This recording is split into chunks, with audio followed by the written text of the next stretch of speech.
श्री स्वामी समर्थ. सर्व स्वामी भक्तांचं अगदी मनापासून आपल्या चॅनलमध्ये स्वागत आहे.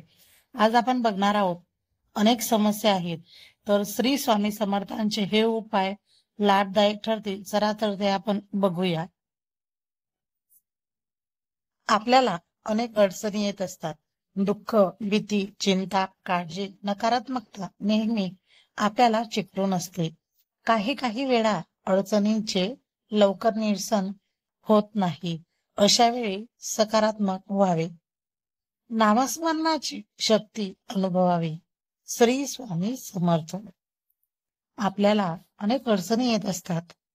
दुःख, भीती, चिंता, काळजी, नकारात्मकता नेहमी आपल्याला चिकटून असते. काही काही वेळा अडचणींचे लवकर निरसन होत नाही. अशा वेळी सकारात्मक व्हावे, नामस्मरणाची शक्ती अनुभवावी. श्री स्वामी समर्थांचा जप आणि सेवा केल्याने लाभ मिळतात.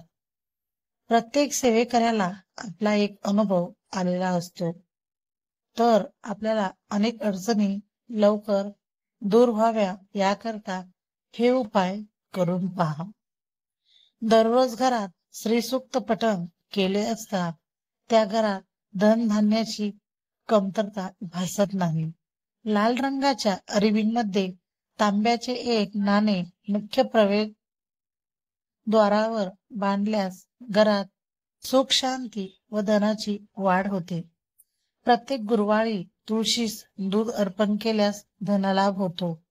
नोकरी व्यवसायातील अडचणींसाठी श्री गुरुचरित्राचा 10वा अध्याय दररोज वाचावा.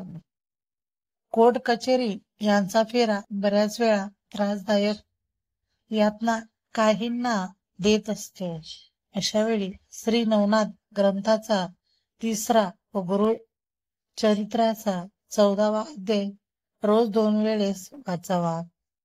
ज्या घरात एकतरी भक्तिवान व नामस्मरण करणारी व्यक्ती असते त्या घरातील सर्व कुटुंबीय केवळ त्यांच्यामुळे तरुण जातात व ती स्त्री व्यक्ती गेली की वास्तुदोष किंवा इतर अडचणींमुळे होणारे त्रास वाढून कुटुंबास सतत संकटांना सामोरे जावे लागते. शक्य असल्यास ती स्त्री स्वामी समर्थांचा जप किंवा तारक मंत्र नियमित बोला किंवा रेकॉर्डिंग सुरू ठेवा. स्वयंपाक करतेवेळी किंवा इतर महत्वाच्या कामावेळी सतत नामस्मरण करावे. मनुष्य आचार करण्याआधी उच्चार करण्याआधी विचार करतो, म्हणून तो मानवी प्रगतीस खरा कारणीभूत होतो. विचार हा सुविचार होण्याला धान्य चिंतनाची आवश्यकता ध्यान असते.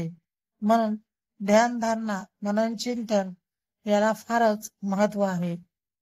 अनेक वेळा कामाचा ताण वाढल्यामुळे किंवा इतर अडचणींमुळे रात्री शांती झोप लागत नाही.